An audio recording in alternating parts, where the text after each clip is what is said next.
এটা আমার কোনো এজাজ আর বৈশিষ্ট্য নয়, এটা একমাত্র নবীর বৈশিষ্ট্য। কারণ তোমরা আসার 2 দিন পূর্বে আল্লাহর রাসূল এই দস্তরের মধ্যে খাবার খেয়ে গেছে। সুবহান।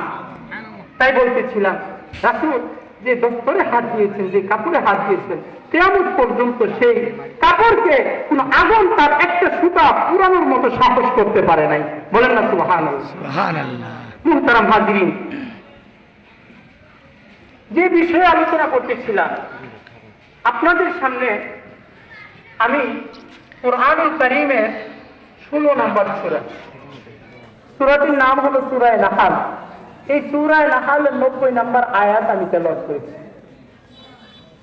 কুরআন আল্লাহর রাসূলকে যেমন আল্লাহ তাআলা অনেক প্রকার বৈশিষ্ট্য এবং ইজাজ দিয়েছিলেন, পাশাপাশি এই নবীর উপর আল্লাহ তাআলা বিরাট বড় একটা মর্যাদা এবং সাআদাতের বৈশিষ্ট্যের একটা কিতাব আল্লাহ তাআলা এই নবীর উপর দান করেছিলেন, যেই কিতাব যে মাযহাবটার নাম হলো আল কুরআন।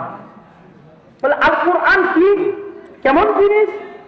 আল কুরআন এমন এক জিনিস যে তার একটা সূরার কারণে, একটা সূরা একটা আয়াত, শুনুন, একটা আয়াতের তেলাওয়াত করে একটা আয়াত শুনে অসংখ্য অগণিত মানুষ এরকম ভাবে কাফের থেকে ইসলাম ধর্ম গ্রহণ করে ফেলেছেন।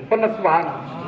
মুহতারাম হাজিরিন, শুধু তাই নয়, বলে কোরআনের এজাজ আর বৈশিষ্ট্যের মধ্যে অন্যতম একটা বৈশিষ্ট্য হলো এই কোরআনকে যারা সম্মান করবে, এই কোরআনকে যারা ধারণ করবে, এই কোরআনকে যারা তার বুকের মধ্যে আলিঙ্গন করবে, এই কোরআনকে যারা এই বুকের মধ্যে নিয়ে পড়বে, আল্লাহ তাআলা এই কোরআনের মধ্যে তার দামও আল্লাহ তাআলা বাড়ায় দিবেন। বলেন না সুবহানাল্লাহ।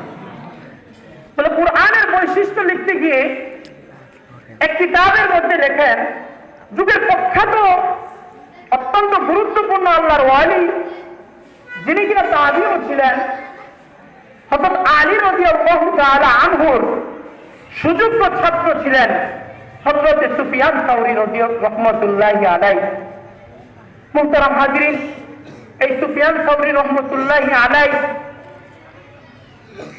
এটা বোঝাতে চাচ্ছি এই জন্য যে কোরআনের আয়াত যখন মানুষ পড়তো বা শুনতো, এই আয়াতের মুজিবের কারণে, বৈশিষ্ট্যতার কারণে অধিকাংশ মানুষ পর্যন্ত